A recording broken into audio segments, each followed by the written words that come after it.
Un silence bien trop pesant règne dans cette maison de Charente. Ce salon, Emmanuel et Vanessa le voudraient plein de cris d'enfants, de leurs enfants.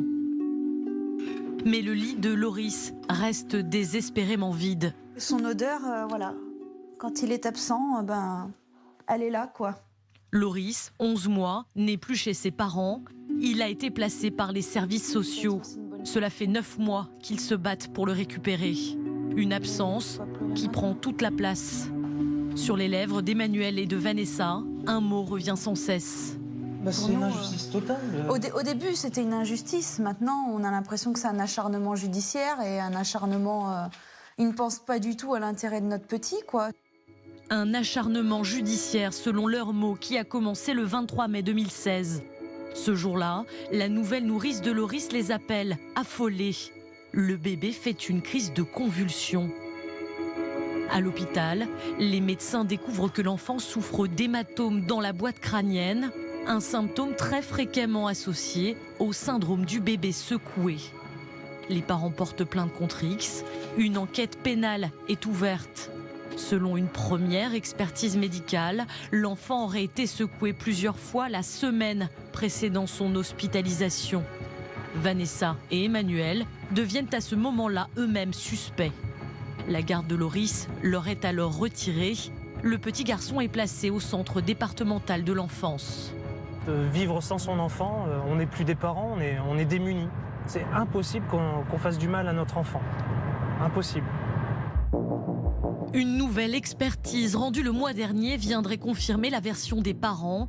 Loris aurait bien été secoué, mais seulement le jour de son hospitalisation. La responsabilité des parents serait donc exclue, selon leurs avocats qui ont eu accès au rapport. Mais pourtant, Loris n'a toujours pas été rendu à ses parents, privés de leur bébé depuis 9 longs mois. L'affaire a ému dans la région. À Noël, une marche avait été organisée pour demander à la justice de mettre fin au placement. Pour le retour de Loris. Vanessa et Emmanuel retrouvent leur avocat au tribunal. Bonjour. Ce jour-là, c'est en tant que victime, selon Maître Thuret, qu'ils doivent être entendus par le juge d'instruction. Aujourd'hui, la mère de famille n'a qu'un souhait.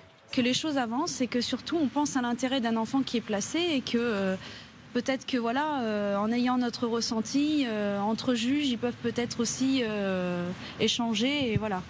Entre le deuxième rapport d'expertise qui, d'après leurs avocats, les blanchit, et la prochaine audience en mars avec le juge des enfants, 2 mois et demi d'attente en plus pour ses parents. Une attente qualifiée d'insupportable par Maître Thuret. Bien évidemment, c'est mauvais pour Loris de rester placé. Un petit enfant à cet âge-là a besoin d'être materné, il a besoin de ses 2 parents, il a besoin de stabilité. Et même s'ils finissent par récupérer leur enfant, eh bien plus tard, cet enfant risque d'avoir des séquelles et ses parents vont devoir faire un long travail pour pouvoir faire en sorte que leur fils aille bien. Peu avant leur rendez-vous, leur second avocat, Maître Béthune de Moreau, se montre rassurant. Je pense que la cadence et le rythme, l'inflexion qu'on a donnée au dossier fait que maintenant la justice est votre alliée, alors qu'avant elle était suspectrice à votre endroit. Vous parlez avec votre cœur et voilà, il n'y a pas de préparation. Vous parlez comme parents, papa, maman et ça va très bien. Tout à fait. Ok ? Puis arrive l'heure fatidique de l'entretien avec le juge d'instruction. À la sortie, Emmanuel et Vanessa semblent quelque peu apaisés.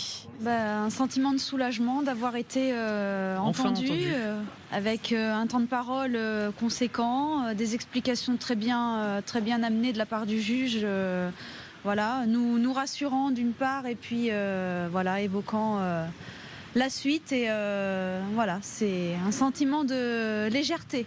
Ça fait du bien, oui. On est entendu, au moins pour la première fois, on est entendu. Les parents de Loris ne pourront pas nous en dire plus, car les investigations se poursuivent. Nous retrouvons le couple 3 jours plus tard. Hop, quelques petits jouets. Dans 1 heure, Loris arrive, donc on est heureux de préparer un petit peu son environnement pour qu'il retrouve ses jouets dès qu'il arrive. C'est l'un des 2 jours de la semaine où ils peuvent profiter d'un moment chez eux avec leur enfant. Pour nous, c'est le bonheur, oui, ça c'est sûr. On y va, Loulou? On y va, mon cœur? On va à la maison? Hein? Ouais, on y va. Mais ces retrouvailles ont lieu sous la surveillance d'un éducateur et ne durent que 4 heures seulement. Nous ne sommes pas autorisés à tourner dans la maison, mais Vanessa et Emmanuel se sont filmés eux-mêmes, comme ils le font à chaque fois pour conserver des souvenirs. Des instants bien trop courts pour des parents, Loris doit être rendu aux services sociaux jusqu'à la prochaine visite. C'est pénible puisqu'en fait, on est obligé encore de revivre cette séparation. Oui, c'est dur de dire au revoir à son bébé, c'est inhumain, voilà. Mais bon, c'est la seule chose qui reste aujourd'hui, donc on fait du mieux pour l'accepter et vivre avec. Vivre avec l'absence de leur bébé de quelques mois, une infinie douleur pour ses parents. De son côté, la nourrice a refusé de nous parler tant que l'enquête est en cours. Elle n'a pas été inquiétée par la justice et continue d'exercer auprès d'autres enfants. Et sachez que chaque année, 200 cas de bébés secoués sont recensés en France.